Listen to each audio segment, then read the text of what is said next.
Hey guys, so the Challenger Series Deku came out last week, and I'd been toying with this combo deck for a little while. I was originally going to go a bit more in depth about like why it works and the mechanics and the rules because it's not super intuitive if you haven't played with the static effects and floating stats and stuff. But I'm just going to touch on it briefly, talk about what the deck does, um, and just do a quick profile because I've put a little bit of work into this guy. It's not a very interactive deck. I don't recommend bringing this to like your locals or anything as like a fun thing because I don't think people will have a lot of fun playing into it. But it's very good at what it does, and I feel like it's worth making people aware of it and mentioning sort of cards that beat it in case you run into it as well. Um, that being said, if you like sending a big move and your opponent not being able to do anything about it, I guess this is your guy. So real quick, this character is all about his backside, basically the Quarks Unleashed that we have here. This we're basically trying to stack this form a whole bunch, the commit two foundations for speed and damage. We don't care about face downs in our card pool to transform. We almost always just transform right away. On his front side, we do have some use of the enhanced commit a foundation for 3 speed, but typically the backside is also better for defense as well because we can skip an enhanced step, and that makes him pretty hard to kill. So the long and short of what we're trying to do in this combo is send a very big move that our opponent cannot interact with and that gains flash as the first enhance. And the way that works is with Phantom Threat. Phantom Threat says each time it receives a speed or damage, or sorry, each time it receives a damage bonus, it gets +1 speed. And the fifth time you use this response, you draw a card, and this attack gains flash. Um, the short version of why this works in the rules is essentially the response in this attack can be used outside of the attack sequence because it is referencing the card it is on. And then also, if you go under modifier effects in the rulebook, there is a sentence about changes to its speed, damage, or zone are suspended until after it's played successfully. So what ends up happening is if you form a bunch of times, each form can trigger a Phantom Threat response if you want. This allows you to, if you've done it at least 4 times, put 4 responses on this Phantom Threat and then go to enhances and have your first enhance be powerful 3 for all your momentum. This will give it 3, 6, 9, however much damage, and then allow the fifth response to be give it flash before your opponent is allowed to use an enhance.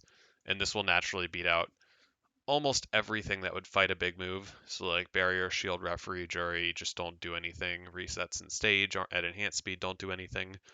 The only things that interact with this combo favorably are response speed things, like Genkai's Guidance, Incredible Display, Vast Strength, Always Cool. Always Cool still doesn't stop the damage it comes in with, but it stops the powerful, um, and stops it from gaining Flash. So the rest of the deck is kind of built around fighting that. We have BMI Buster is an action cancel that also works really well because we snap a bunch of momentum, so it's pretty easy to use the enhance to remove and build the top of our deck. We have 3 Team Doctors. I was running one initially and realized that this card is just very good on defense as well, and we also have Strategic Maneuver to build it in. But this card is just it's just a cancel. Very good at fighting everything that beats us. And then I was running Futures now and realized that Evil vs. Good is just kind of better because it also will put in a static 2 damage for a Phantom Threat response to happen, and then it makes your Phantom Threat easier to play later in the chain and can also be used as a way to fight like a Vast Strength or whatever. So we have a whole lot of cancels in this deck. Like I said, it's not super interactable. I don't really love that aspect of it. But we're built all in on the combo, and the rest of the attack lineup is sort of to enable that. We have Rewind Throttle to commit problematic foundations. Um, we have just some card draw. Like we're building our stages pretty wide, so this card is reasonable. Fajin Flurry is kind of like another kill card, but it's also a very good setup card because we are able to give it 3 speed on the front side of Deku, respond, get a momentum. If we commit, which foundation is it? This one. If we commit this one, we can respond and put this in momentum as well, which got us 2 momentum right away, and that's 6 damage on our Phantom Threat.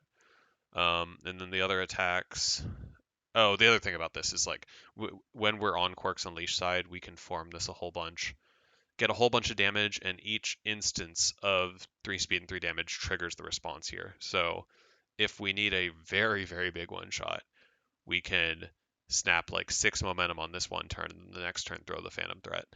And then Rejuvenating Smash is just like a solid flow card and overall, like draw some cards, block with it reasonably, and so on. We're on the good symbol, so I don't think there's anything super weird here. Steadfast Resolve is notable because it gives Phantom Threat a response before we get to enhances. Creative Counter hasn't been doing very well, so I'll probably take it out. Danger Sense is just good at being an Omni block, so we run it. This helps our stages get wider. Um, Cheerleader can be used if we need to give our own move flash, and it's also reasonable on defense. This card could just be last second rescue later. I'm not really sure. You definitely want 4 Defiant Stance in this deck because you're committing a lot of foundations for costs. And then First Wielder is whatever, it just readies early because we're only really transforming one time. Sometimes we might go to the front side again before playing our move, but eh, it's not super relevant. This is the other piece that really ties this deck together just because of how much momentum you can generate between this and Fajin Flurry. The other important thing about this card is if you're short a number of foundations, because Quark's Unleashed says you have to commit 2 for his form, um, this will trigger if you've done at least one form and give 3 damage at just the cost of 1 foundation, and then also go to momentum. So this represents 6 damage on like a big Phantom Threat. So that's pretty much the deck. There's not a whole lot to talk about here. I do want to spend some time talking about how to beat this deck because I think it's pretty irritating.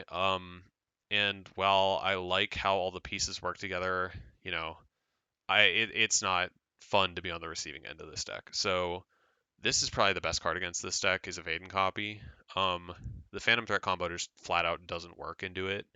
The only thing you can really do to fight this card is side America's new #1 hero or whatever, and that's just not amazing. I honestly think the better solution is to probably stack a bunch of damage on like a horse toss or like another big throw if you wanted to try Colossus attacks, but like that's on a 10 diff and you're also forming a whole bunch, so I don't think that's realistic.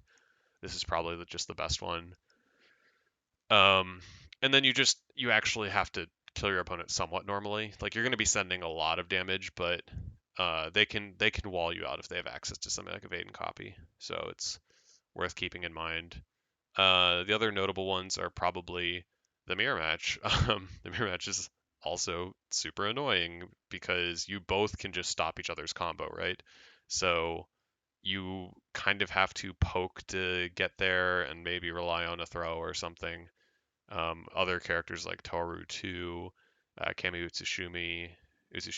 In the case of front side of this Midoriya and Kami, you actually can always cool your attack, and then they aren't able to reduce the damage on it. Um, but yeah, that's pretty much it. Not a whole lot else to say about this. In terms of other symbols, you could build this on the air symbol. I think the more I mess with the cards, the more I'm stuck to good because Team Doctor's really good on offense and defense. Finding evil versus good was important. There's just a lot of cancels, and while Air has something like Chimera Kraken, we can more or less do the same thing with a card like Rewind Throttle. So, oh, the other big one is always cool. Just the ability to, like, if we have to go to the enhanced step and actually go back and forth. This card says the damage can't be reduced because it's going to come in with a whole bunch of stats, and then you can just say, yeah, it's actually for this much.